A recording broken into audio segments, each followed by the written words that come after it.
என் பிள்ளையே, ஒரு நிமிடம். நான் சொல்லும் வார்த்தையை கேள். நீ உன் வாழ்க்கையை உன் பலத்தால் நடத்த முயற்சிக்கிறாய்.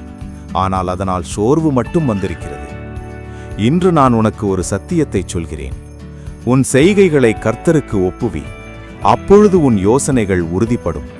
நீதிமொழிகள் 16:3. நீ எல்லாவற்றையும் கட்டுப்படுத்த வேண்டியதில்லை. அதை எனக்கு ஒப்படை.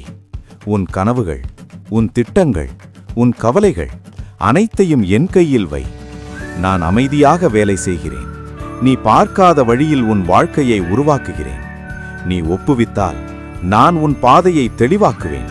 நீ நம்பிக்கை வைத்தால் நான் உன் யோசனைகளை உறுதியாக்குவேன். என் பிள்ளையே, ஒரு நிமிடம் நின்று என்னை நம்பு. நீ தவறமாட்டாய். நான் உன்னுடன் இருக்கிறேன். நீ ஒப்புவித்தால் நான் செய்கிறேன். ஆமேன் என்று சொல்.